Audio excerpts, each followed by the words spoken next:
धन्यवाद के साथ उसके द्वार से आओ, स्तुति करते हुए आंगन में आओ। धन्यवाद के साथ उसके द्वार से आओ, स्तुति करते हुए आंगन में आओ। उसकी स्तुति करो, उसकी स्तुति करो, उसके नाम को धन्य कहो। उसकी स्तुति करो, उसकी स्तुति करो, उसके नाम को धन्य कहो। सारे पृथ्वी के लोग अपनी यहोवा का आओ जय जयकार करें। आज का संदेश प्रभु के दास जोशी अब्राहम आसम से बांटा जाएगा। प्रार्थना के साथ सुनिए। परमेश्वर का नाम की महिमा हो। आप सभी को शुभ संदेश में और एक बार हार्दिक स्वागत करता है। आइए आज का मनन के लिए हम लोग पढ़ेंगे इफिसियों का पत्री उसका दूसरा अध्याय उसका 5 और 6 पद। इफिसियों का पत्री दूसरे अध्याय 5 और 6 पद।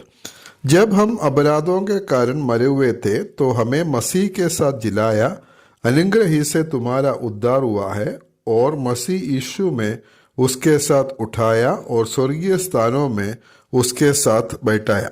इफिसियों का पत्री उसका दूसरा अध्याय से हम लोग पिछले दिनों में हम लोग देख रहे थे कि हमारा पुराना अवस्था क्या थे। हम पहले मसीह में आने के पहले हम कैसे थे वो हम लोग देख रहे थे, और परमेश्वर हमारा जीवन में क्या क्या काम किया है ये सब बात हम लोग पिछले दिनों में हम लोग देख रहे थे। और हम लोग इधर हम लोग दूसरा अध्याय में हम लोग और आगे हम लोग देख सकता है हमारा अभी का अवस्था क्या है। मतलब प्रभु यीशु मसीह पर विश्वास करने के बाद में, उद्धार पाने के बाद में हमारा अवस्था क्या है, कैसे है, वो विषय भी हम लोग इधर देख सकता है। उसमें पहले हम लोग ये देख सकता है उसका 5 पद में, जब हम अपराधों के कारण मरे हुए थे तो हमें मसीह के साथ जिलाया। इधर हम लोग देख सकता है हमें मसीह के साथ जिलाया है। पहले हम अपराधों के कारण मरे हुए थे। ये दूसरा अध्याय उसका 1 पद में ऐसा हम लोग पहले पढ़ा, उसने तुम्हें भी जिलाया जो अपने अपराधों और पापों के कारण मरे हुए थे। हम मरे हुए लोग था, पाप और अपराधों में हम लोग मरे हुए लोग था, और उस अवस्था से प्रभु हमें जिलाया है। प्रभु में आने के पहले या उद्धार नहीं पाया हुआ हर एक लोगों का जीवन में हम लोग ये देख सकता है उनका अवस्था है वो मरे हुए अवस्था है। ये जो मृत्यु है एदन वाटिका में हुआ है। परमेश्वर आदम को सृष्टि किया और आदम को बोला कि ये वाटिका का कोई भी जो फल है तुम बिना कट के खा सकता है, लेकिन उस वाटिका का बीच में एक वृक्ष है, उसका फल नहीं खाना है। वो खाएगा तो तू अवश्य मर जाएगा। मनुष्य परमेश्वर का आज्ञा का उल्लंघन किया और क्या किया है, वो फल थोड़ा और खाया, और जब मनुष्य ने वो वृक्ष का फल खाया उसी दिन वो आत्मिक तौर पर मर गया है, आत्मिक मृत्यु का अधीन हो गया। अर्थात मनुष्य पापी बन गया और परमेश्वर से दूर हो गया है। परमेश्वर के साथ मनुष्य का जो संगति था वो संगति उस दिन टूट गया, अर्थात मनुष्य परमेश्वर से अलग हो गया। लेकिन जब हम प्रभु यीशु मसीह पर विश्वास किया और उद्धार पाया, उसी समय प्रभु हमें उस मरे हुए अवस्था से जिलाया है।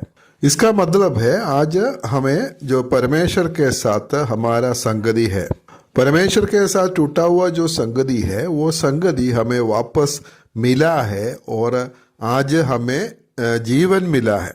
यूहन्ना 10:28 में हम ऐसे पढ़ता है, और मैं उन्हें अनंत जीवन देता हूँ, वे कभी नष्ट ना होंगी और कोई उन्हें मेरे हाथ से छीन ना लेगा। परमेश्वर हमें दिया हुआ जो जीवन है और वो जीवन अनंत जीवन है, और वो अनंत प्रभु यीशु मसीह कहता है कि मैं उन्हें अनंत जीवन देता हूँ, वे कभी नष्ट ना होगी। वो कभी भी नष्ट नहीं होने वाला, कदम नहीं होने वाला जो जीवन है, अनंत जीवन प्रभु हमें दिया है। अर्थात परमेश्वर के साथ हमेशा हमेशा का एक रिश्ता, अनंत काल का एक रिश्ता हमें मिला है।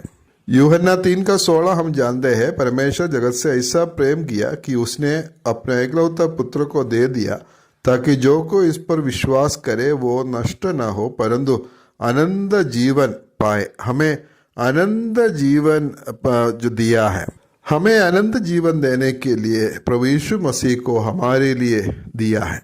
इसलिए हम जो अपराधों के कारण मरे हुए लोग थे, लेकिन हमें मसीह के साथ जिलाया है। आज परमेश्वर के साथ हमारा संगति है। प्रकाशित वाक्य उसका 3 अध्याय 1 से 3 तक पद में हम पढ़ते हैं। सरदीस की कलीसिया के दूत को ये लिख, जिसके पास परमेश्वर की 7 आत्माएं और 7 तारे हैं, वो ये कहता है कि मैं तेरे कामों को जानता हूँ। तू जीवित तो कहलाता है, पर है मरा हुआ। जागृत हो और उन वस्तुओं को जो बाकी रह गई है और जो मिटने को है उन्हें ढूंढ कर, क्योंकि मैंने तेरे किसी काम को अपने परमेश्वर के निकट पूरा नहीं पाया। इसलिए स्मरण कर कि तूने कैसी शिक्षा प्राप्त की और सुनी थी और उसमें बना रह और मन फिरा। यदि तू जागृत ना रहेगा तो मैं चोर के समान आ जाऊंगा और तू कदापि ना जान सकेगा कि मैं किस घड़ी तुझ पर आ पड़ूंगा। इधर प्रभु सरदीस का कलीसिया को जो दूध भेजता है और ये लिखता है कि इधर हम लोग देख सकते हैं, तू जीवित तो कहलाता है पर है मरा हुआ। बहुत सारा विश्वासियों का अवस्था आज इस प्रकार है।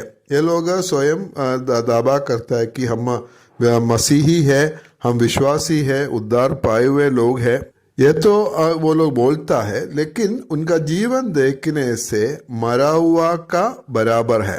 परमेश्वर के साथ उसको संगति मिला, लेकिन वो संगति का लाभ नहीं उठाता है और परमेश्वर के साथ वो संगति नहीं करता है और दुनियादारी में वो जीवन व्यतीत करता है।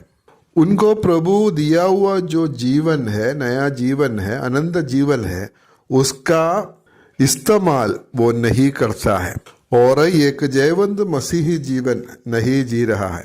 आज विश्वासी लोग संसार में पूरा फंसा हुआ है और आत्मिक बातों के लिए उनके पास समय नहीं है, उनके लिए कोई इच्छा उनका जीवन में नहीं है। इसलिए इधर सरदीस का जो कलीसिया को कहता है, तुम्हें जो जीवित तो कहलाता है लेकिन है मरा हुआ है, वही अवस्था है, इसलिए तुम जागृत रहना है बोलकर उधर उन विश्वासियों कलीसिया को प्रभु कहता है। उसके साथ में हम लोग पढ़ेंगे इफिसियों का पत्री 5 अध्याय उसका 14 पद। इस कारण वो कहता है, हे सोने वाले जाग और मुर्दे में से जी उठ, तो मसीह की ज्योति तुझ पर चमकेगी। इधर हम लोग देख सकता है, हे सोने वाले जाग और मुर्दे में से जी उठ।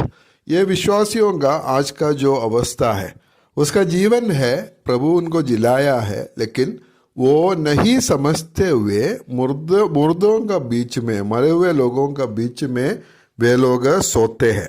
बाहर से देखने से कोई जो फर्क नहीं है, सब लोग बराबर मरे हुए हैं। विश्वासी का जीवन में ये जो फर्क उसका जीवन में बदलावट उसका जीवन में दिखाई देना है और उनके पास जीवन है लेकिन दूसरों के पास वो जीवन नहीं है। लेकिन आज बहुत सारे विश्वासी लोग ऐसे हैं, अब उनको मिला हुआ उस जीवन का जो उसका भरपूरी नहीं उठाता है और दूसरे लोगों के जैसा वो भी सोते हैं। अगर मसीह का ज्योति हम पर चमकना है तो हम लोग मुर्दे में से उठना है। हमें मिला हुआ उस आत्मिक जीवन का, अनंत जीवन का पूरा भरपूरी और पूरा फायदा हम लोग उठाना है। परमेश्वर के साथ हमारा जो टूटा हुआ संगति है, वो संगति हमें वापस मिला है और लेकिन उस संगति को हम लोग इस्तेमाल करना है और एक जयवंत मसीही जीवन हम लोग जीना है। ये हमारा जीवन से परमेश्वर चाहते हैं। इसलिए प्रभु हमें मरे हुए अवस्था से हमें जिलाया, हमें जीवन दिया है, लेकिन उस जीवन को उसका पूरा जो उसका भरपूरी उठाते हुए एक फलवंत मसीही जीवन हम लोग जीने के लिए परमेश्वर हम सभी को सहायता करे, मदद करे। परमेश्वर का नाम की महिमा हो।